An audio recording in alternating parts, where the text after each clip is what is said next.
Hey, welcome to the 356th episode of Just Shoot It, a podcast about filmmaking, screenwriting, and directing. This episode is brought to you by patron Andrew Bourne. I'm Matt Enlow. And I'm Oren Kaplan, and today we have Roxanne Benjamin on the podcast. She is a producer and director. She just directed a movie called There's Something Wrong with the Children. It's going to be on MGM Plus and Epix. She made it with Blumhouse. She's made a lot of movies, both directing and producing. She produced the VHS film franchise.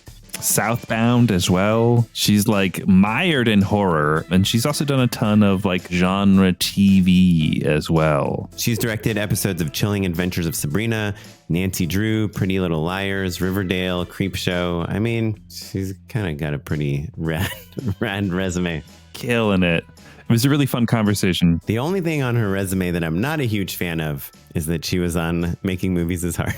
I think there's like a 50% overlap. I think our approach getting into like someone's background is different. Making Movies is Hard maybe comes in a little bit more project based, and we come in a little bit more career based. That's interesting. We end up kind of finding a lot of the same info out, but I'm curious for our listeners. Email us at justshootitpod@gmail.com.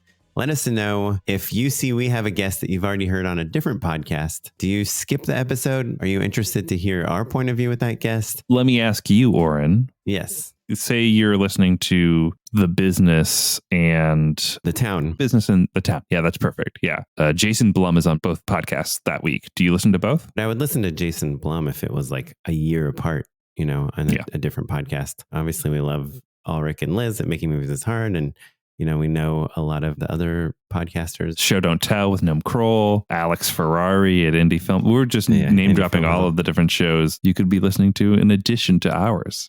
Yeah, we're always hanging out with, what's his name? The DP.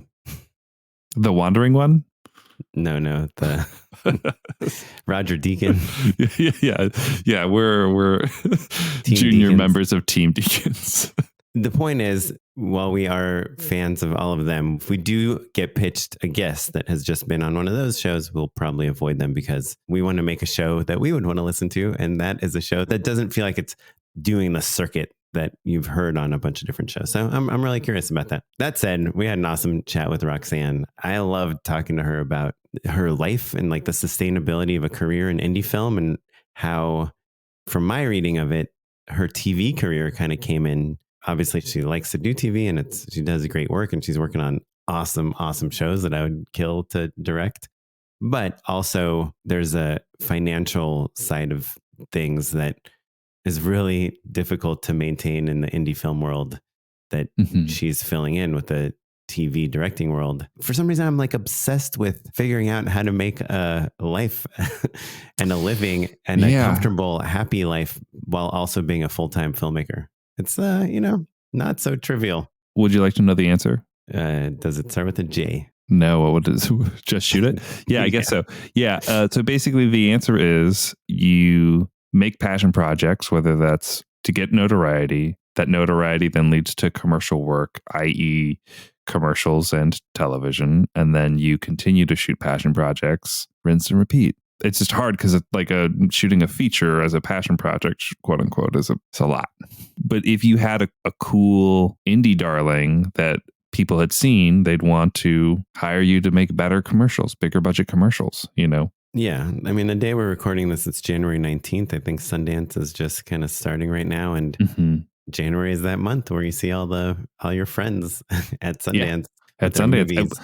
You know, it's funny. Sundance, was a tiny bit of a bummer. Not a bummer, but, that FOMO sort of vibe. But I feel like the South by announcements, I was like, oh, boy, it'd be fun to be at South by right now.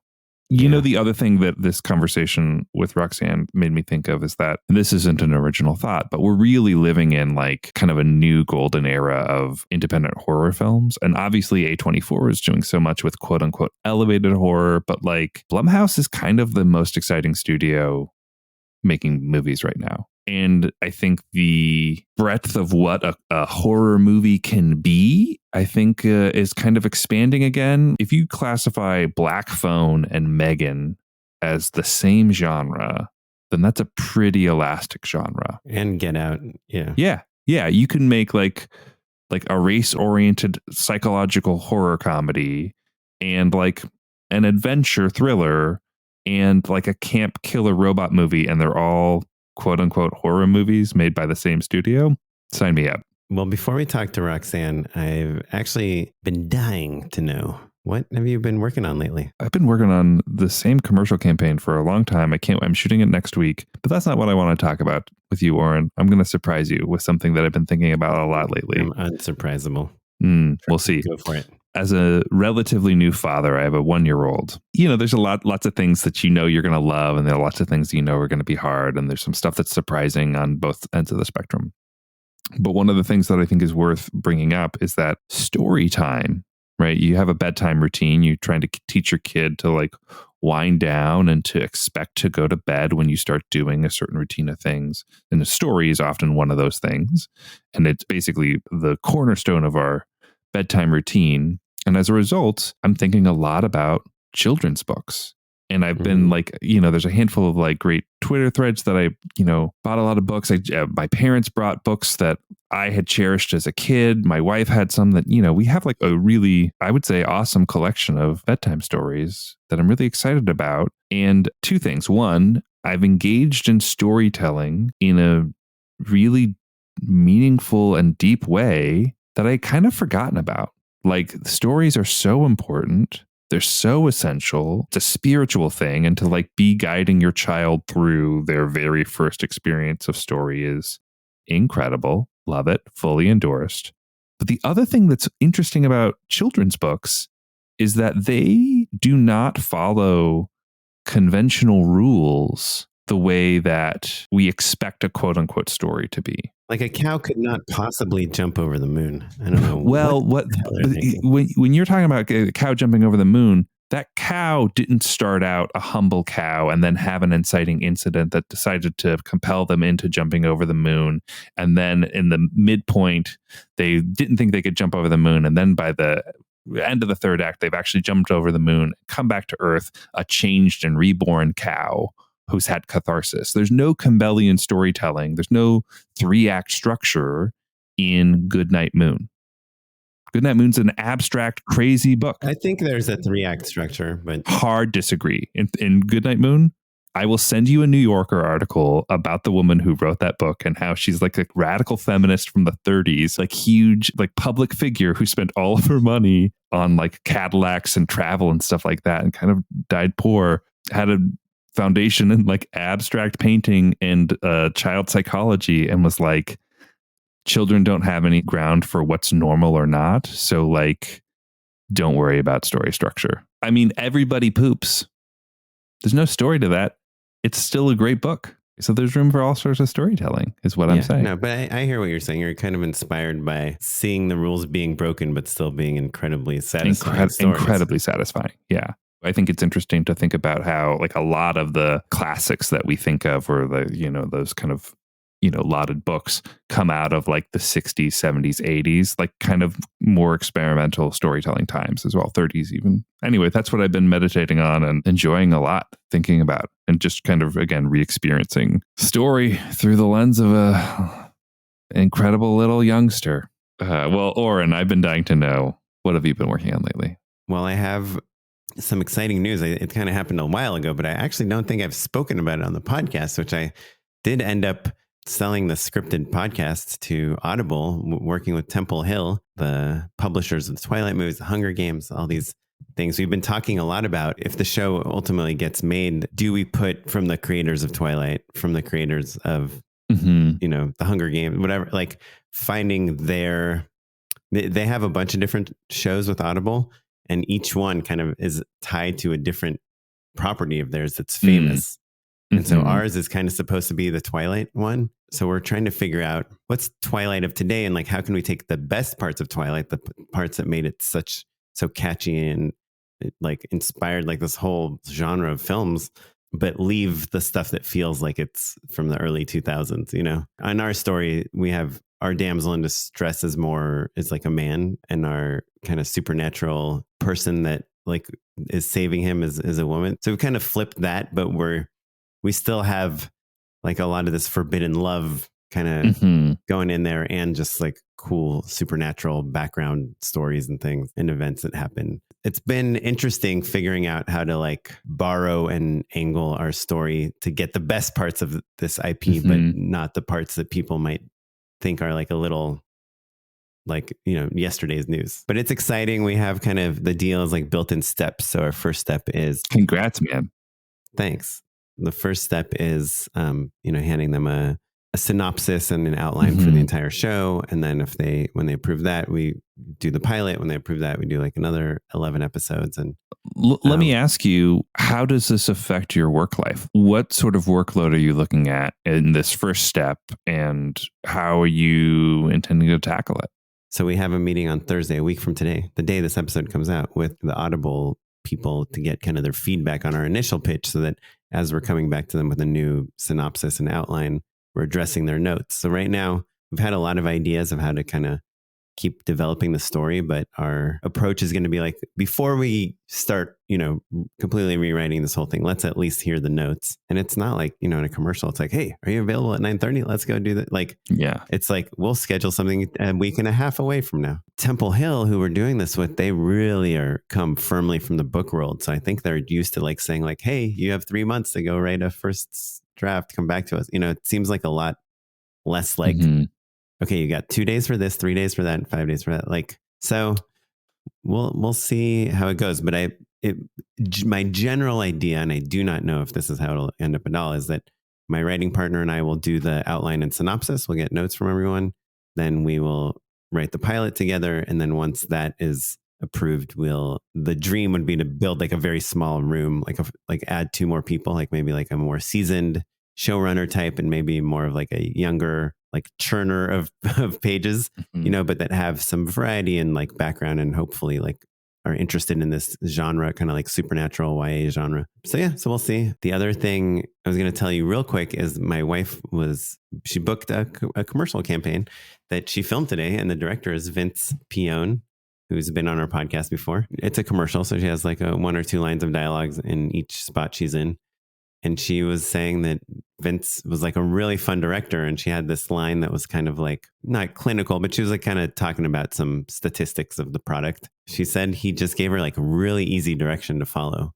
And I was like, what do you mean by that? What's like an example? And she was like, just do it like you just won the Oscar for this accomplishment, you know, and do this like you just woke up. She just kind of rattled off like 5 or 6 different things that he said. And I was like, oh yeah, I've done that. You know, I think we've both done that in the past, but it just kind of reminded me, like when she said his directions were really easy to follow, I was like, oh, is he giving her action verbs? Is he like telling her like to seduce excite me? Yeah. And confide in me. Yeah. No, it was like a much more like improv game kind of method, which is like, do this as if you are like the Queen of England, whatever. Like, you know, just really biddier almost. Yeah. Yeah. Giving like a big context choice to the delivery of each line. I was like, oh, that's fun. That's great. That's really fun. Anyhow, before we talk to Roxanne, I want to remind people we have a Patreon page. It's patreon.com/justshootitpod. It's a place where you can give us $1, $2. But at a $20 level, you get a Just Shoot It, the podcast hat, which has been a huge hit in many households and on many sets. Check it out, patreon.com/justshootitpod. Anything you give us goes back to the podcast. We pay our editor, we pay our hosting fees, and it makes us happy. It makes us keep going for the many, many years we've done this podcast. Anyhow, patreon.com/justshootitpod. And now on with the show. So we're here with Roxanne Benjamin. Thank you. Welcome to the podcast. Thank you. Thanks for having me. We're very excited to talk to you. Your resume is like the dream resume of anyone. And I feel like you're just like such a perfect fit for our show, because we have basically a lot of indie filmmakers and we have a lot of TV directors, and we don't have a ton of people. I mean, a lot of them have made the crossover, like a Maggie Kiley. I don't know if you know her. There's like a lot of directors that, you know, they made a couple indies that did well, and then that helped them transition into TV. But I feel like you produced a lot of, you know, indie stuff, and then I don't know. I just feel like you have a ton of things in both worlds of indie film and TV, and I think it'll be interesting for us to talk about. Yeah, I guess I do at this point. I kind of forget how much TV I've done in the last couple of years. It's funny to hear my resume described as the dream. I just look at it and see pain. Yeah, well, that's what the show is about, is to take dream resumes and turn them into pain points. Yeah, into pain. Your dream equals pain. Like literally, that's what I think this podcast is about. Like people are like, ugh, she's so lucky she got to do all this stuff. And then we're like, well, she's actually not that lucky. Listen to all these horror stories, like literally. So you produced the VHS movies, like 3 of them, right? Yeah, the first, say like 2.5. The original and the first sequel. And then we were in the middle of making the third one and developing it. And I had brought on a couple of the filmmakers, like Justin and Aaron, Nacho. And then I left that company to go work for the producers of You're Next, who were very good friends of mine. And we kind of ran in all the same circles, obviously, from like Adam Wingard and Simon Barrett, and had both worked with them and stuff. So I went to work for them as a kind of producer underneath them, where I learned a lot about producing kind of bigger budget stuff. But what I didn't know at the time was that I was too kind of young and green in the industry to know that I still should have had some rights on that franchise, both creatively and like financially, I guess. So it was kind of a lesson learned sort of thing, especially as the series continues. And I'm kind of the only producer who isn't still involved in the franchise. Can you dig in a little more on that, actually? I think that's really interesting. I think it comes from, and this was kind of one of the reasons I left that company, is like, it kind of gets into the whole backstory of where I came from, which was I originally had started kind of writing for horror publications when I was in college. And when I had first like graduated and was out in LA, and I would just drive to film festivals and sleep in my car, and I would email every publication and say, I'm here on the ground if you don't have anyone covering anything. And Brad Misko is one of the people who got back to me with that, who is when you say publications, you mean like your Fangorias and your Bloody Disgustings of the world? Bloody Disgustings, Dread Centrals, Shocked Till You Drop. There was a lot more kind of back then. This is like 2008, 2009, maybe. So like you were a fan and you wanted to work in this world. And so that's why you did this. Yeah. Well, I was a big horror movie fan. And I wanted to work more on the writing and creative side.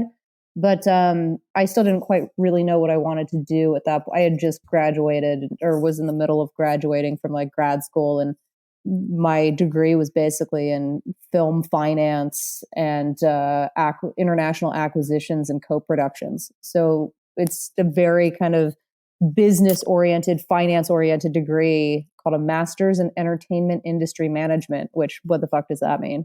Sure. Yeah, from Carnegie Mellon. And it's a program they have that's almost like a producerial finance program. Yeah. Similar to like a Columbia College program. I think they have like a producing program or there's another one. That sounds very prestigious, and like most of the things you learned are 100% out of date now. Oh yeah.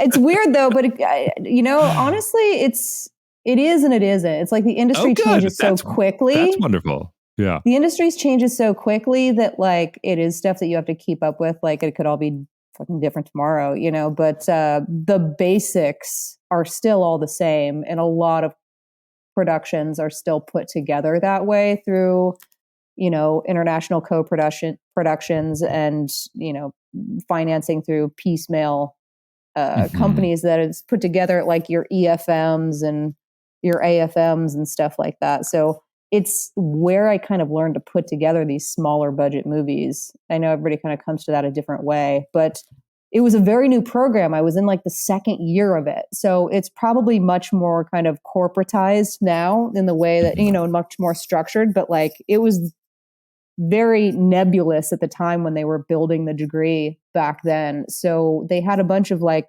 real life executives as our instructors out here in LA for the second year, after we did kind of like the core economics, finance of film and stuff on the campus in Pittsburgh.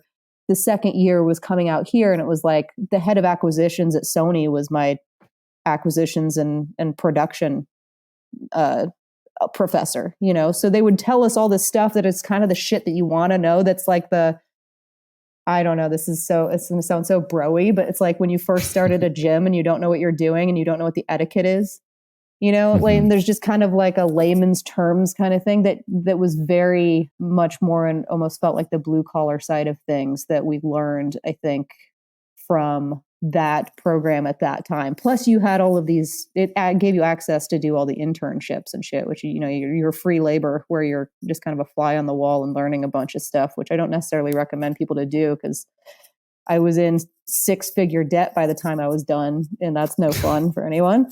That it will tell you a little bit more about why I was a producer so long and not a filmmaker. Because I was under mountains of debt. So you're saying producers make more money than filmmakers? I don't know who makes money in our business or how they do it at this point, honestly.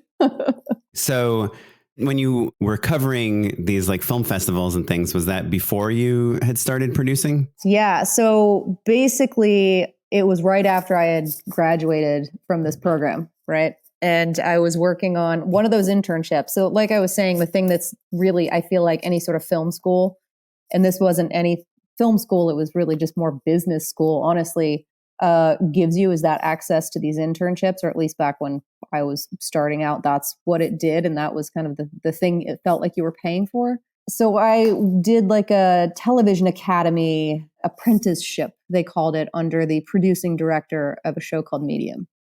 And with Patricia Arquette. So I kind of followed him around, Aaron Lipstadt, for like 3 months and learned all about kind of TV production and directing from him and how he works with the showrunner and all of that stuff. But I also had been a bartender and I made margaritas every Friday for the art department that was right next to his office.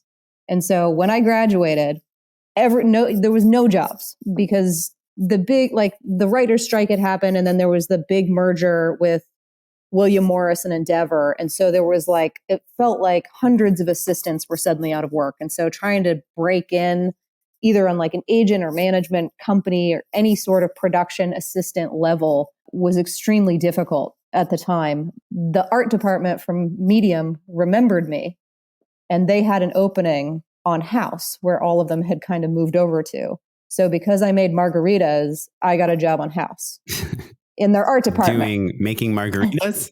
Also that, but primarily in the art department. I promise this is getting back to the actual question you asked in a very roundabout way. So as the art department assistant, one of the other things I did during that time was I was writing coverage of horror movie scripts for Slamdance.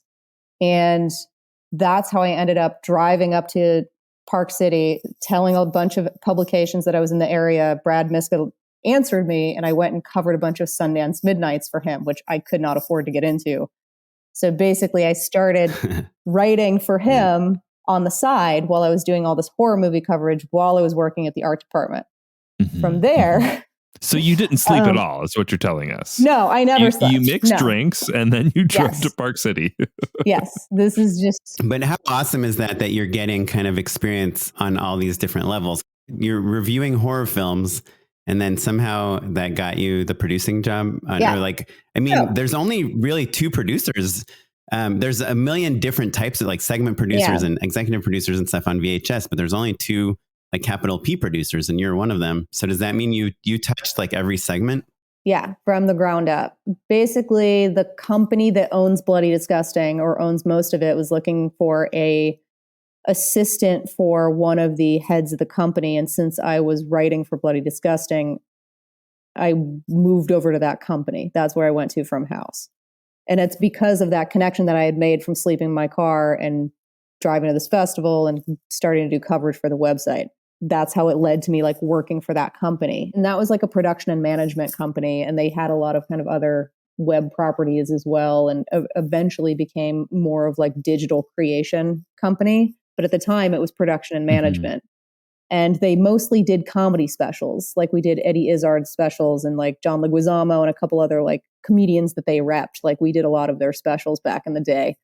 And since they owned Bloody Disgusting, they were talking about like, how can we get into another way to like monetize that brand, since it was such a huge horror brand at the time. And we kind of came up with this idea of starting this niche production label called Bloody Disgusting Selects that would kind of be like, I don't want to say low-hanging fruit because I love all the movies and I became like the go-to person, which eventually led to me being like the head of acquisitions very quickly for this new entity that we had formed.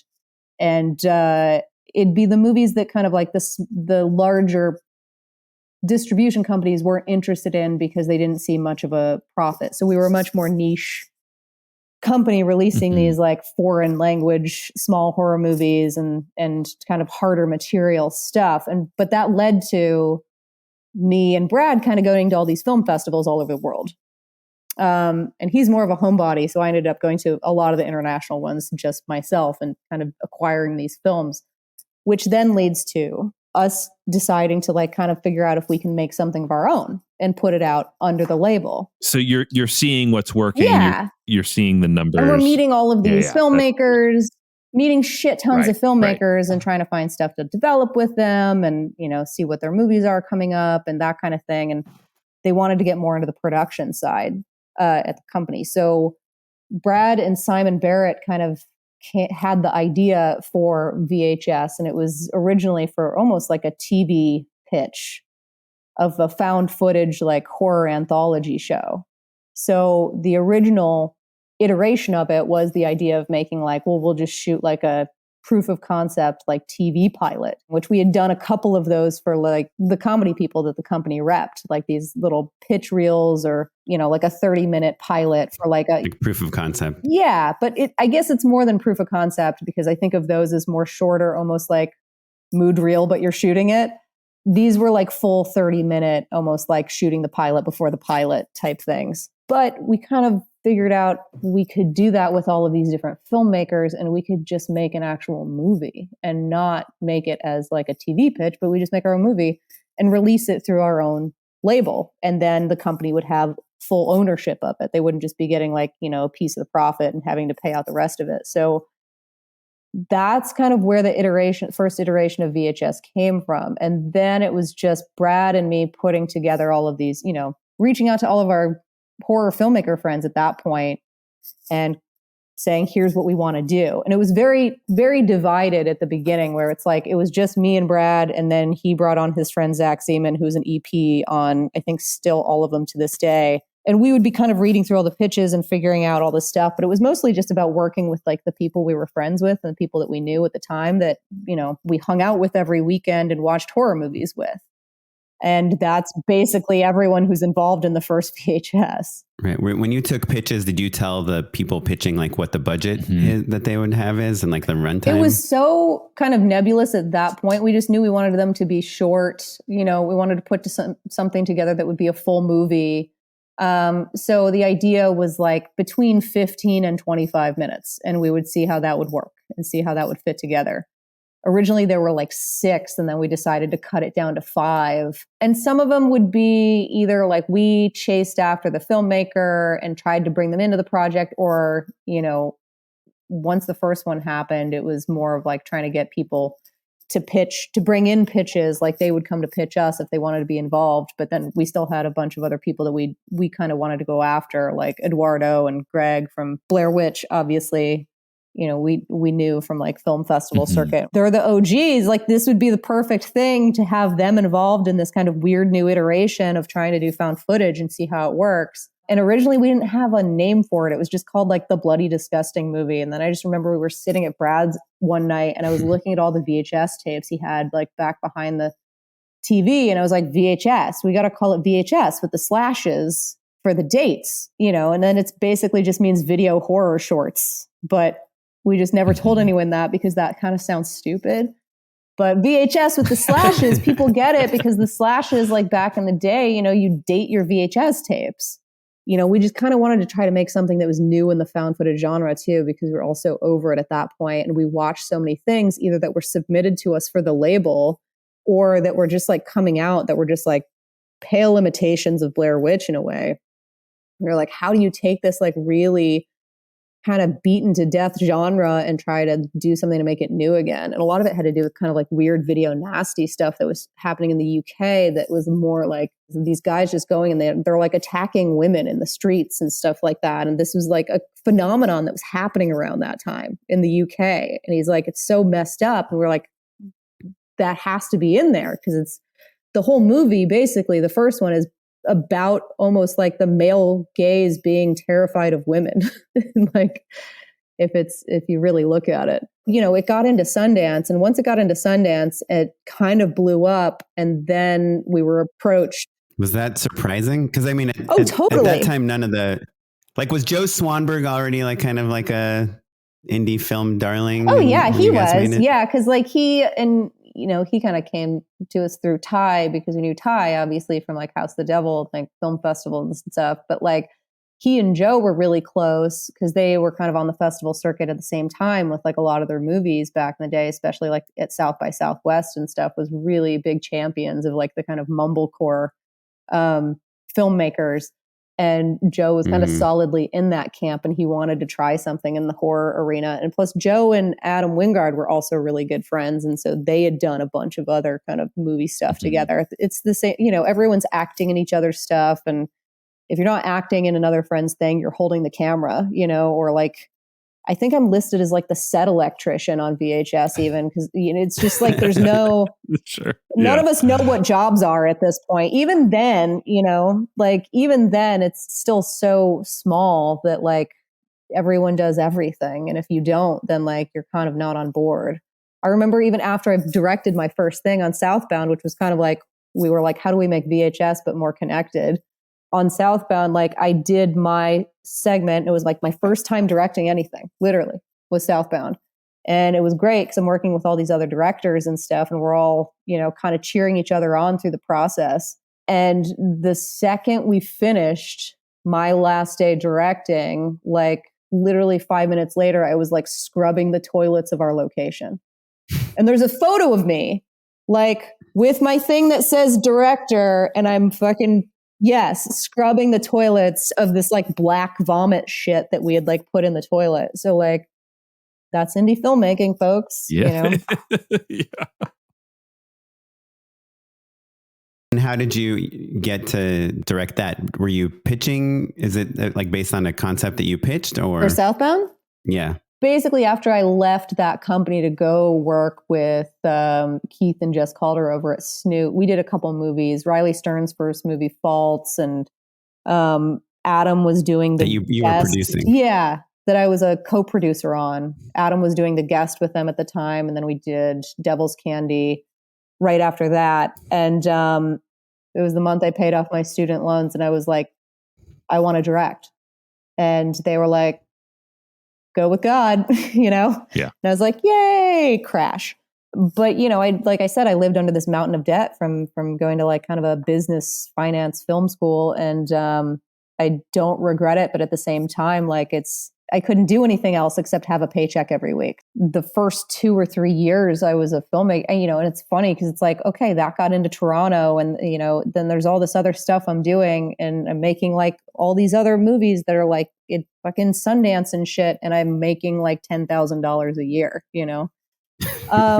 It's like, it's a very weird. Did Southbound premiere at Toronto? Yeah. Southbound premiered at Toronto at the same year as Devil's Candy, which was the one that last one that I co-produced with Snoot. But Brad actually came to me with that with Radio Silence, who we had done VHS, the first VHS with. And he was like, yo, we want to do another one. I don't understand how you are the producer, one of 2 producers on VHS that goes to Sundance and sells and is like a hit, right? Mm-hmm. You're a director and producer on Southbound, or just a director? Director and producer. And it premieres at Toronto. And does it sell out of Toronto? Yes, it did. Sold to the Orchard. I mean, I'm sure you're exaggerating about making $10,000 a year, but it's like, I had lunch yesterday with the Pierce brothers. They made this movie, The Wretched, and they were talking about Joe Begis, who did Christmas, Bloody Christmas. I love The Wretched. He was just on the podcast, and that's a great movie. They were saying like, no one in indie film makes a lot of money, you know, like, and I know it's like silly to say that it's surprising, but you would think that most people don't make money, but the people that have the Sundance film and then the Toronto film and then this film, and you've heard of them, movies you've heard they of. must Yeah. be able to buy a house or something. Okay, so XX was 2017. It was the second. It was probably the third movie I'd had at Sundance, either in a producing capacity twice, and then with XX, it was the first time I was there as both a producer and a director. So that's 2017. I've now been directing for 3 years. There is an RV in that movie that I kept because it was my backup in case I couldn't pay rent.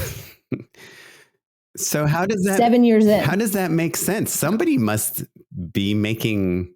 I mean, I'm not saying anyone is getting like $100 million. Some money. But like right. you sell a movie. I feel like independent filmmaking is the long con. I think it's why people say, if you can be anything else, be anything else. You have to love it, because if you don't, you'll die. You have to love it with every fiber of your being, like you're drowning, or you're not going to have the endurance to last. It's a very up and down industry, And Wait, can I ask you a personal question? Yeah. You don't have to answer it. But did you make more money from your TV directing than all of your indie film stuff combined? Yeah. Oh, yeah. Easily. Yeah. I mean, look, I think that the reality, we all fell in love with independent film as young people when it was a different market, when people were buying DVDs, when there weren't streamers, so you could sell rights to different parts of the world and you could amortize costs, and it all made much more. There was a model, is what I'm saying. And that model has eroded over the last 2 decades, basically. And now the way to survive is to make independent films that get you notoriety and that you love, and maybe you win some awards and people see them, and you parlay that notoriety into a career that is more lucrative, and then you kind of rinse and repeat. And you spend your summers making a movie that maybe you don't make a ton of money on, but then you go do a couple Netflix shows or a couple commercials or whatever, and that's the plan. 100%. I think that's like that feels like the sustainable model. I remember I think Penelope Spheera said you do one for them and one for you. From, being kind of behind and a part of all of these filmmakers, like kind of coming up, I've watched them go from making $4,000 movies to running television shows to having, Adam's making his second Godzilla versus Kong right now. And what are those budgets? Like 180 million. Like Evan Katz just finished up him and Adam have made a bunch of stuff together over the years, and he just finished up like a big movie that him and Simon were working on, that I know is like over 10. There's all sure. Ty just did 2 movies with A24. Like there's all kinds of success stories. It's just, again, it's like the long con. You just have to dig in and hold on and try to last. At what point are you like, well, maybe I can let the RV go? Maybe that RV can find a new home and I don't have to have a backup plan anymore. I sold that RV when I got my first episode of TV, which was, I shouldn't say first, like that's kind of it's weird. I don't think of doing Creepshow for Shudder and AMC with Greg Nicotero. I don't think of that as a TV show because it's Creepshow. Sure. And it's still an anthology, and it's still like individual stories, and it's still its own story. It's a cool thing to do, but it wasn't like it's not part of like the TV world, I guess you would say, or the TV model of this ongoing production of like hundreds of people and endless money. Just to recap, what I think I'm learning over the course of, a few hundred episodes of this show is like, it doesn't matter if you made the number one horror film of the year, like even talking to the Wretched guys, that I think their movie was number one in the box office 2 weekends in a row. I mean, it was during COVID at drive-ins, but in LA, you need to make a couple $100,000 a year to be like lower middle class, to live in a house and to have your kid in a school of some sort, right? Like, now I'm not talking about fancy, like partying mountains in the hills, fancy house. I'm just talking about like a middle class normal person that like goes to soccer practice on the weekend, whatever, with the kids.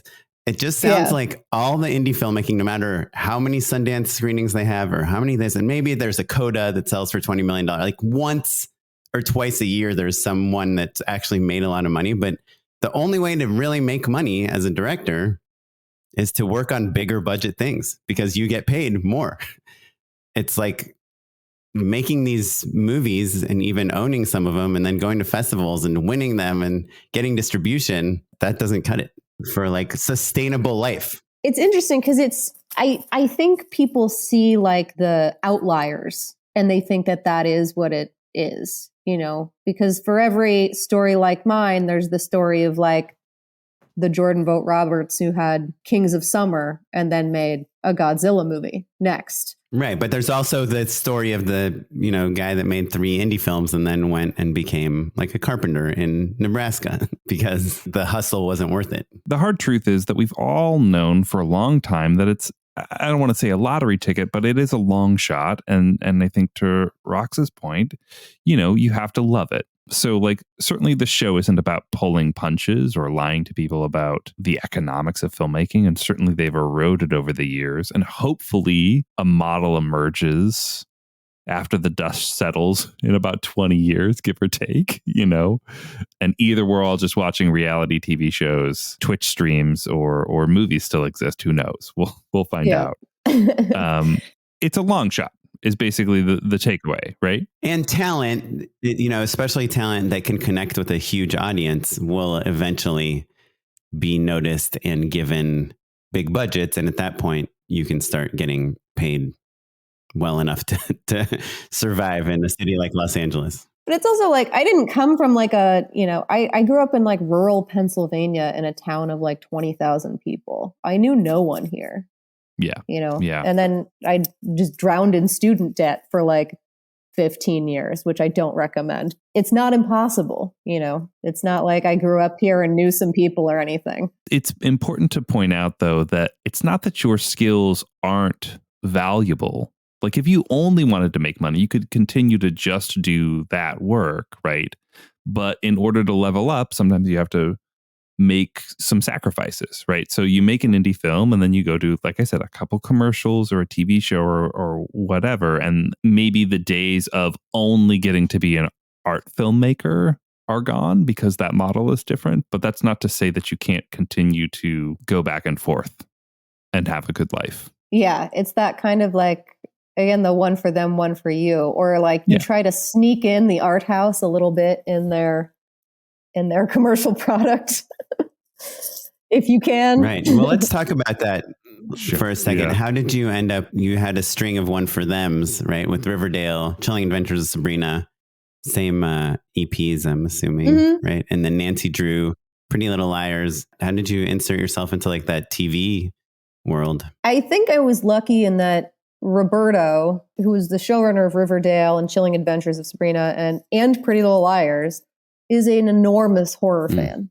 So he's just he sees everything. He will reference movies I haven't heard of. And this is the only genre I've worked in 15, 16 years. So I think that helped a lot that he was already aware of the stuff that I had worked on, either as a producer or as a filmmaker. Like he knew what it was. Whereas like most, I feel like showrunners would have no clue what any of the stuff I had done. It'd be way too below the radar.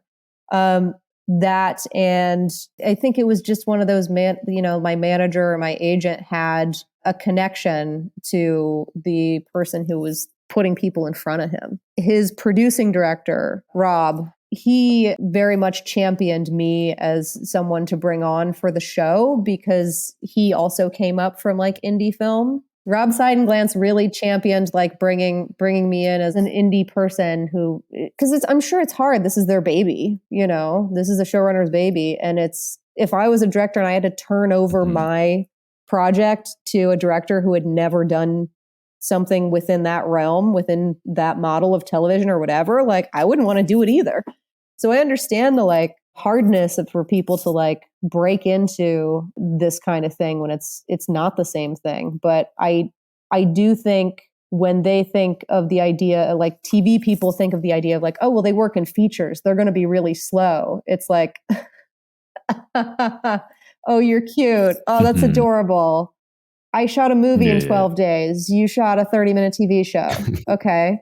Don't recommend doing that, shooting a movie in 13 days or 12 days. But like, so there's this stigma for TV folk that they think independent filmmakers are like too much of an artist and that we will not be able to work under their schedules. And I think they're thinking of like studio film when they think filmmaker, and they don't even understand the lengths to which we go to get our movies done. I just got lucky, honestly. I think I just got lucky. And the fact that I had done Creepshow helped because it still counted as this kind of segue, gateway TV. Because Nicotero is a big name, you know, Walking Dead, obviously KNBFX, but in the TV world for Walking Dead. So that still kind of counted as TV, even though it wasn't really, you know. As soon as I was on there, the first 2 days that I shot, he offered me Riverdale. So I kind of went right from Sabrina to Riverdale. And then that kind of starts the ball rolling of like, oh, once you've got more than one under your belt, you're now on the lists. Especially at this time, this is kind of when this started. And I hate fucking talking about this, but this is when this started of the like, I feel like the entire TV industry looking around and being like, oh shit, we don't have any women. Oh, this looks bad. So they were looking to hire people like me at the time. And man, I fucking used that to my advantage. As much as I could, I am not going to lie, because I had been not hired many times for being a woman. So fuck yeah, I'm going to take advantage of them suddenly wanting to hire them. You put together this assortment of awesome horror directors, but they're all men, right? For so many years. Yeah, even that. And that is also a product of like the people that I met at the film festivals were all male directors. You know, I'm not saying there weren't female directors there in the horror genre. I never say that, being one myself, you know, but our visibility, I think, in the film festival world around 2008, 2009, there's also the Venn diagram of people who are in the film festival world where we were kind of pulling people from, and people we knew, people who were available, and people who were even interested in doing a found footage anthology movie. That's like a smaller and smaller bucket of people. It sounds like you like TV. Like, what's the pros and cons? I've been talking about this a lot lately, I think, and it feels like two different careers. It 100% does. And you're not doing the same job as a director in a feature film as you are in TV, because it's kind of like for features, I'm building in the house, and in TV, somebody else is describing the house and then I'm building it, you know, like you're kind of a middleman. Like you're the contractor. Yeah, you're the middleman instead of the architect. Contractor. Yes, exactly. You are the contractor and not the architect. That's exactly the best way I've heard it described. That is an excellent way to describe it. And it is an interesting right now on this podcast. It's an interesting thing though, because that doesn't make it bad. It just makes it different. And I get to try on other people's styles, which is something that like I wouldn't get to explore because you only get to make so many features, you know? I've had many fall apart. I've had many that have been very close, and then one chunk of financing falls apart and then the rest of it does. And, you know, 2 or 3 years working on something and then it doesn't go anywhere. So you get less shots at making features than you do at making TV once you start getting episodes, because then you get called in for more episodes if you kind of prove yourself someone who's competent and nice to other people on set and can make your days, and the show still looks good. That is the base qualifications that you need. Do you feel like your creative process is similar, like shot listing and figuring out where to put the cameras? 100%. It's just, I think it could get very easy to just coast in TV in terms of like the creative. It could get very easy to just go on autopilot or like phone it in. On the creative side, but that's not anything I want to do, you know, because it's still all kind of like Kid in the Candy Store for me, where I'm like, you have a Steadicam every day? What? You have 2 cranes? What? Sure. You're like, can I just put my coffee on the Steadicam? We're not going to need it for the camera today. Yeah, it's great. Like, sure. Yeah. I think they too really appreciate it when you come in and like you're excited and that you actually want to try to do something cool with their show and not just like the standard TV coverage. As long as you're making your days and as long as it fits in the visual style of the show, you can basically do whatever you want. So you just kind of get to try on the skin of like a different creative voice in a way. It's a neat trick because then I can steal shit. I can steal some of that shit and put it in my own shit. Over the years, we've been talking to a lot of TV directors, and I feel like maybe gone are the days of like people who have like golf games they're trying to get to. Like, I think like there's only room for hungry people at this point, and like all of those people who are phoning it, and they've either retired or gotten replaced entirely. Well, but also the style of TV has changed with like, That's true. Breaking Bad and 6 Feet Under and even like a Riverdale. Or Nancy Drew, like they're not just shot like master close up overs, like I'm sure sometimes a scene, that's how you get through it, but usually you get to do some cool opening shot and you get to do an insert or a camera move. We just like binged Wednesday and I'm like, like you can get to be Tim Burton on a TV show. I just did this show in New Zealand too called One of Us is Lying that was like a total blast because they have so much, like they're just moving the camera all over the place, and there are a lot of these TV shows, I feel like, where there is this kind of tendency to just put the camera on the dolly and just do that slow drift for the master and then a slow drift. And it's like, I call it the sleepy cameraman because it's like in so many TV shows that you're just like, why is this camera moving? What is that? Like, what is this? I feel like most TV shows, though, nowadays are pretty dynamic. Even, like those big network shows like The Blacklist or whatever, like. It's hard for me to know, honestly, from like personal experience, because all the shows I do, they live in like a genre world. They're all this kind of like teen murder mystery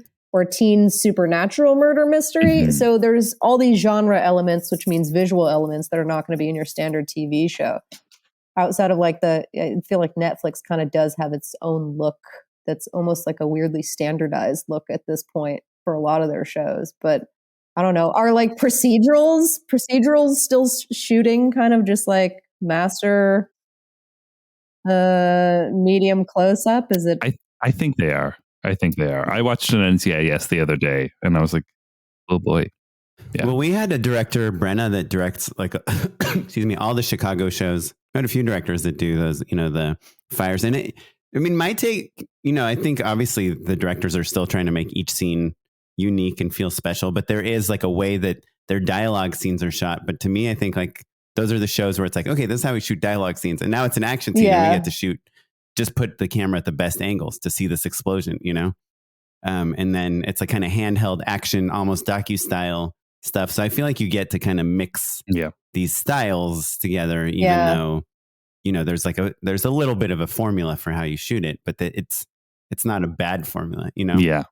It's funny in talking to you, Rox, I feel like maybe I'm seeing a new arc for director careers because when you were describing the role of a director in an independent film where you're basically, the buck stops with you, you're the person, the decision maker, the main stakeholder, and then you move to television where you have to answer to other people, it made me think that like, when you're doing studio films, when you're into millions and upon millions of dollars, all of a sudden you have more stakeholders and more people to answer to as well. I feel like my most jaded director friends will sometimes like complain about being in customer service, right? Like that they have to answer to so many other people. And it's like, okay, well, am I making a decision or am I just trying to please as many people as I possibly can to get through the day?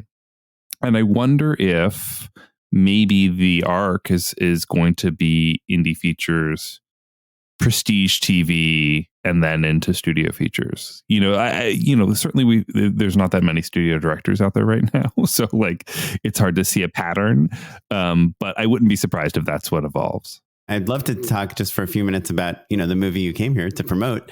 There's Something Wrong with the Children. It's a Blumhouse film. How did that come about? I mean, that's kind of like, obviously like the dream label to work in horror today, it seems like.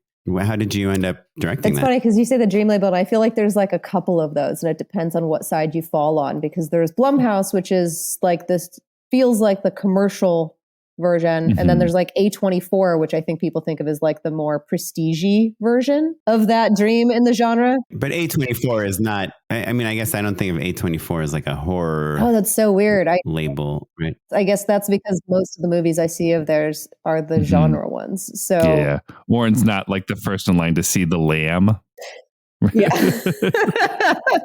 Like The Whale, like what else? Everything Everywhere All at Once. Like, they make awesome film. Like Marcel the Shell with Shoes On. But for every one of those, there's there's X, there's Pearl, there's Midsommar, there's a Lamb. That's kind of like their one for them, one for us, I guess. Well, so there's something wrong with the children. So that came about through, it's kind of interesting because it's not on the feature side, it's on the TV side. So they have a couple of different series they were doing. So it's a weird hybrid of what I had been doing at that point on both features and TV.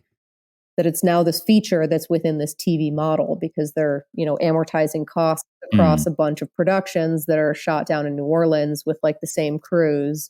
So you're not really picking your crew. You're not like even like DP and production designer and stuff. Yeah, those are all kind of, they're just assigned. You're inheriting all of it, which was kind of their original model. That was like, we can make 4 movies for the price of 3. And it was because you just shared the whole crew the whole way through. Yeah. So now it's just that on their TV side. And this iteration for like MGM Plus, which was Epix at the time, and Blumhouse, we'd just been talking about doing, something together. I had been set up with a meeting with their TV department through my manager. And I think he had another client who had done one of the series early on, Emma Tammy. She had done 1 or 2 of them in this model. I think either for Amazon or for Hulu for that series for them. So I was kind of on their generals list, I guess, as like a filmmaker that would be interested in this kind of thing. And we just went back and forth. But I sent them a couple scripts. They sent me a couple scripts. This is the one that I responded to and that they were looking for someone at the time. So it just was kind of the pieces fell together. So they sent the script to you? They sent me the script. The one I had sent them that I thought fit within the model didn't work because it needed the ocean, basically. It was just a campground along the ocean, this whole other story, whatever. But like for shooting in New Orleans, it didn't work. So it wouldn't fit in this model. So, but they were like, oh, you like shooting outdoors. Okay, we get it. Here, look at this one. And that's what at the time was called the ravine. No ravines in the river deltas of Louisiana either.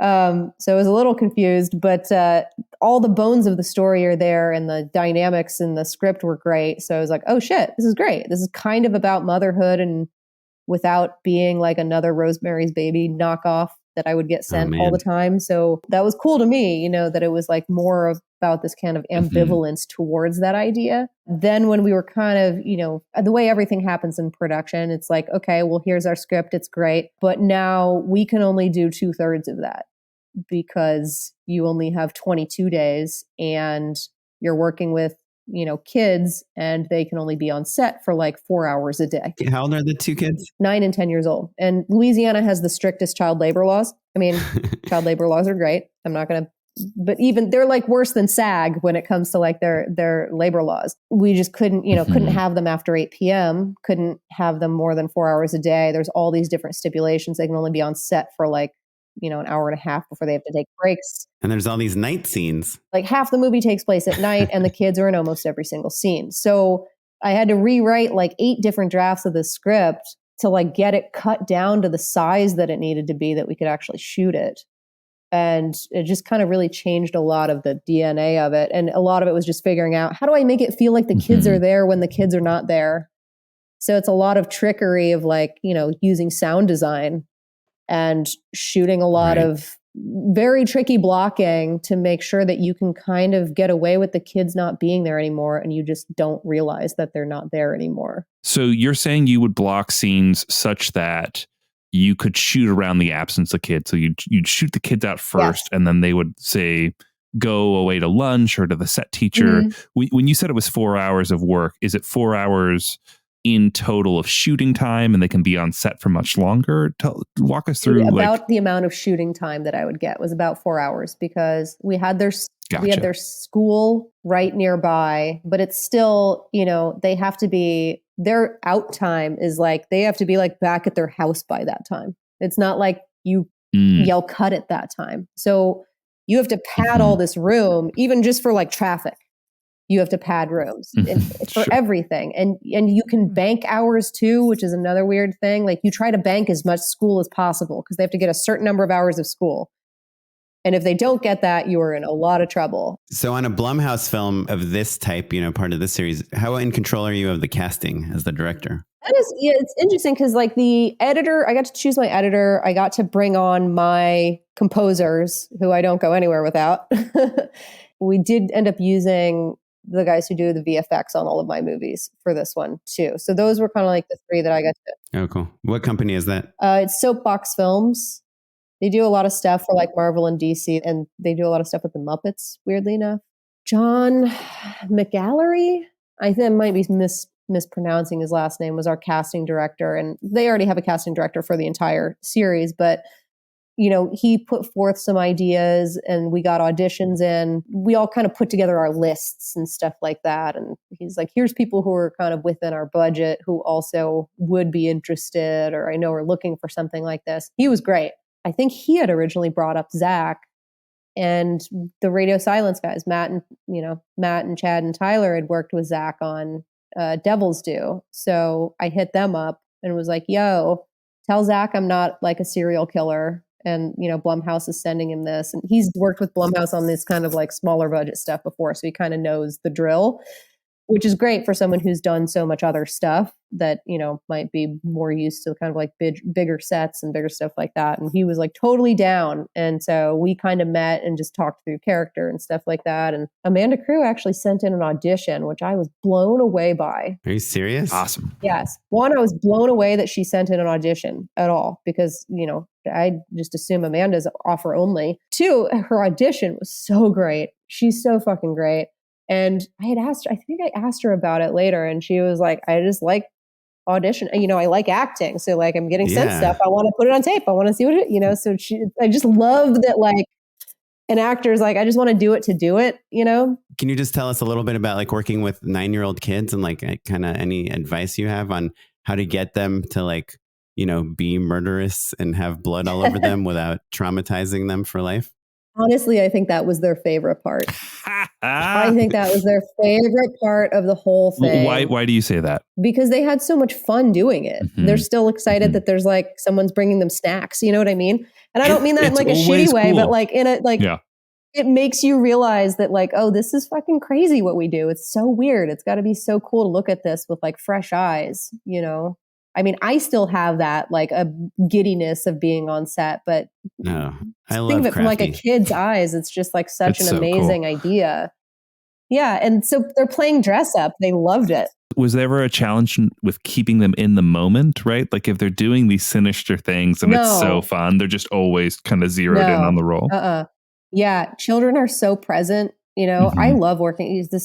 I love working with kids and I love working with animals and I love doing stunts and I love shooting outdoors. All the things that you're not supposed to do are my favorite things. Hell yeah. For various different reasons. The thing with the kids is that they are so present and they have so like their ego is not there. And I don't mean that in terms of like an arrogance or anything against like in the way that you would think of ego. I mean like they're all almost id in a way. So they're very present and they're they're not judging themselves. They're not self-conscious at all. They're willing to try like all kinds of goofy, weird shit. And then they just do weird stuff on camera that you're like, what is he even doing right now? But it's just like such a weird kid thing to do is whatever it is that they're doing. But is there like some rule in horror that like the more adult a kid acts, like the scarier they are? Or is that not? I think so. They're both very good at, they're also like bouncy and very like polite but like the minute like they know it's rolling, they are very aware that like the ticking time and that they're under because they always wanted to be on set and they knew the more that we got to shoot, then the more they'd be able to come back and be on set.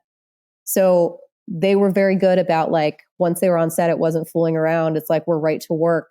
the creepiness was like the easiest thing for them to dial in. Like with any actor, it's like you want to relate some sort of life experience. It's just they have less life experience. So you have to think of other ways. And it's more to me about like talking about emotion and like the feeling that they're in the moment and what's happening, you know? And a big one for me was that like, just you're fucking with like your little sister and you don't want your parents to know. It's the I'm not touching you game, you know? Like everyone knows that as a kid. If like you had any siblings at all, you know those dynamics. Like we're so evil to each other. They kind of had so much fun with that idea, I think, and running with that. And just, yeah, the evil part is like, I feel like every kid plays like some evil character in their head at some point as a kid. Like everything's cops and robbers. So this was just we were just playing all day to them. It was great. I wanted them on set every minute. Well, this is awesome. It's coming out on digital and on demand on January 17th. The MGM Plus release is on March 17th. So we're super stoked and congrats. And do you have just a minute to join us for our unpaid endorsements segment? Oh, yeah. Unpaid endorsements. I've been making these weird little models lately. And I feel like it's like the Instagram algorithm got me and a bunch of my friends where we were suddenly all getting like ads for these book nooks. Have you seen these things? 100%.